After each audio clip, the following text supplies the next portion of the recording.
You're watching the World News with me, James Chow. We're here in our main studios in Beijing and we cross straight over to Copenhagen for the latest from there. Chinese Premier Wen Jiabao has spoken on fighting global warming and he says to reach a deal, the principle of common but differentiated responsibilities is indeed vital. He was speaking on the final day of the UN summit in Copenhagen. The climate negotiations there have now been ongoing for 12 days, but progress has been slow because of differences between developing and developed countries. My colleague Tom Fearon takes a look at that. In his speech at the opening session of the leaders' meeting of the UN Climate Change Conference, Wen Jiabao says China has made unremitting efforts and a positive contribution to the global fight against climate change through energy conservation and pollution reduction. He says China has not attached any condition to its target for mitigating greenhouse gas emissions, nor has it linked it to the target of any other country. The Chinese government has set targets for mitigating greenhouse gas emissions, and it is a voluntary action China has taken in light of its national circumstances. We will honor our word with real action. Whatever outcome this conference may produce, we will be fully committed to achieving and even exceeding the target. The Premier says dealing with climate change needs to be a joint effort by the international community. His proposal focuses on 4 aspects. First, the outcome of the Copenhagen conference must stick to, rather than obscure, the basic principles enshrined in the Convention and the Protocol, and must follow, rather than deviate from, the mandate of the Bali roadmap. Second, the fairness of rules must be followed. The principle of common but differentiated responsibilities is the bedrock of international cooperation.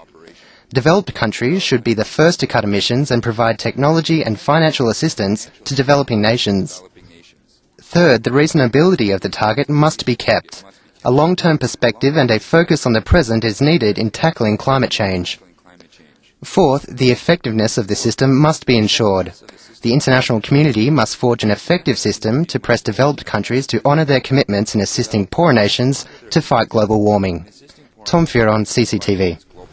Well, leaders are calling for a joint international effort to fight climate change. Like Wen Jiabao, they spoke to delegates on the last day of the climate conference.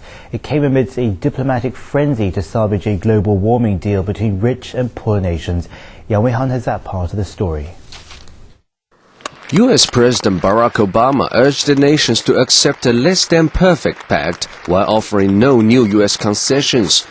He reiterated the U.S. offered to contribute to a $100 billion fund for developing nations, but with preconditions attached.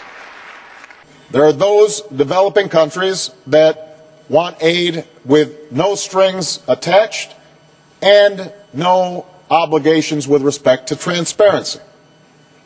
They think that the most advanced nations should pay a higher price. I understand that.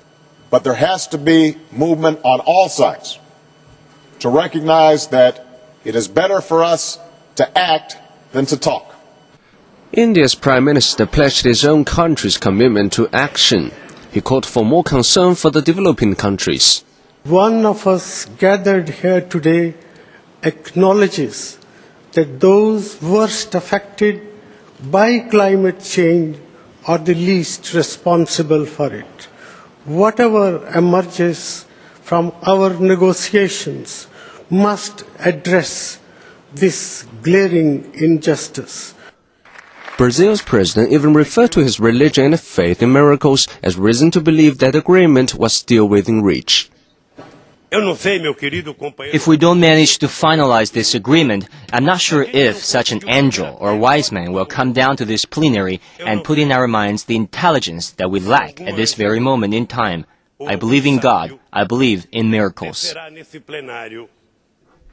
Russia said the deal must be based on the principle of common and differential responsibility. Japan's Prime Minister has warned delegates face harsh criticism if a political deal is not finalized. Yang Wei-han, CCTV.